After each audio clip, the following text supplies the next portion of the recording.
உலகில் உள்ள தீமைகளைப் பற்றியே நாம் வருந்துகிறோம். ஆனால் நம் உள்ளத்தில் எழும் நச்சு எண்ணங்களைப் பற்றி சிறிதும் கவலை கொள்வதில்லை.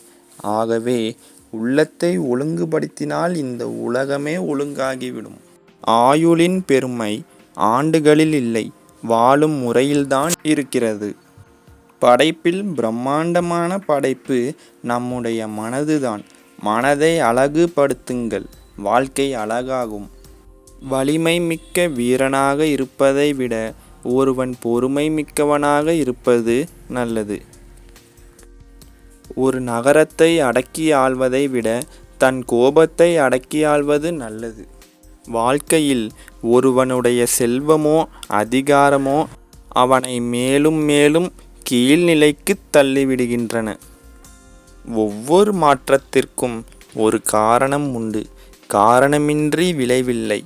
இவை இரண்டும் இணைந்து செல்கின்றன. நிரந்தரமானது என்று எதையும் ஏற்க முடியாது. இவ்வுலகில் யாரையும் அதிகம் சார்ந்து இருக்காதே. ஏனென்றால் நீங்கள் இருளில் இருக்கும்போது உங்கள் நிழல் கூட உங்களை விட்டு விலகுகிறது. உன் அன்பு எந்த இடத்தில் நிராகரிக்கப்பட்டாலும் இழப்பு உனக்கு இல்லை, நிராகரித்தவர்க்கே என்பதை புரிந்து கொள். மரத்தின் நிழலில் உட்கார்ந்தோ படுத்தோ இருப்பவர் அந்த மரத்தின் ஒரு கிளையைக் கூட ஒடிக்க கூடாது. அது உற்ற நண்பனுக்குச் செய்யும் துரோகத்துக்கு இணையாகும். நிரந்தரமான இன்பமும் இல்லை, நிரந்தரமான துன்பமும் இல்லை. அதனால் எப்போதும் சிரித்த முகத்துடன் இருக்க பழகுங்கள்.